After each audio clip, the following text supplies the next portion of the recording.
आज धरो। धीरे धीरे जब दोनों बालक बड़े हुए तो उत्तम ने ध्रुव की कलाई को पकड़ा, कहा कि भैया आप तो यहीं पर खेलते रहते हो, लेकिन पिताजी के दरबार में आप कभी खेलने के लिए नहीं जाते हो। चलो आज पिताजी के दरबार में खेलने के लिए चलेंगे, क्योंकि वहां खेलने में बड़ा ही आनंद आता है।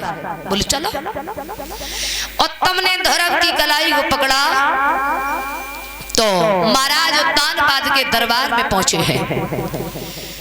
उत्तानपाद ने दोनों बच्चों को खेलते हुए देखा, विचार किया कि ये दोनों पुत्र बड़े ही सुंदर लग रहे हैं, बड़े सुंदर दिखाई दे रहे हैं। तो उत्तम तो यहाँ रोजाना ही खेलता है, रोजाना उसे गोद में बैठाते हैं।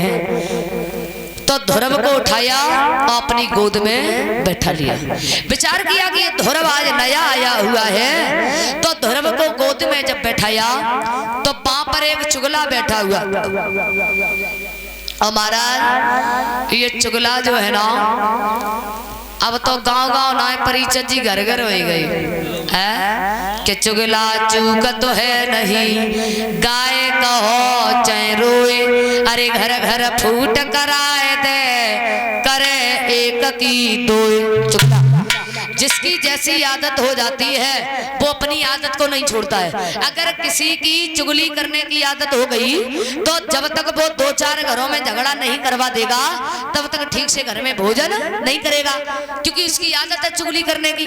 तो जिसकी जैसी आदत हो जाती है वो अपनी आदत को नहीं छोड़ता है। बिल्ली को खूब कथा भागवत सुनाओ, खूब समझाओ और बात से जगाओ कि चूहा खाए वो छोड़ दे, क्या वो छोड़ देगी? नहीं छोड़ेगी। क्यों? इसकी आदत है चूहा खाने की। बिल्ली रंग स्वभाव न बदले, कथा भागवत रोज सुनइयो, आक डाक कबहु ना होए चंदना, मलिया गिर के पास लगइयो, तरज राग पशु न जाने, भैंस के आगे बीन बजइयो, अरे जड़ा कबहु न मर्द बने, अरे काम बटी वे घोट पे वइयो, चुगल से मन की बात करो तो चुगल कबहू न चूके गो, अंधे पे भैंसिया कुतवइयो तो 9 की 11 कूते गो, पेड़ के नीचे ऊंट करो वो तो पत्ता ही पत्ता सूते गो, और कुत्ते कितना समझइयो वो तो टांग उठाए गए। जिसकी जैसी आदत हो जाती है वो अपनी आदत को नहीं छोड़ता है। अगर किसी की चोरी करने की आदत हो गई तो वो चोरी करेगा, चुगली करने की आदत हो गई तो वो चुगली करेगा। एक बार एक वृक्ष के नीचे बंदर खड़ा हुआ था, उसी वृक्ष के ऊपर एक घोंसला रखा हुआ था, उसमें एक चिड़िया बैठी हुई थी। तो माँ का महीना था और तेज बारिश हो रही थी।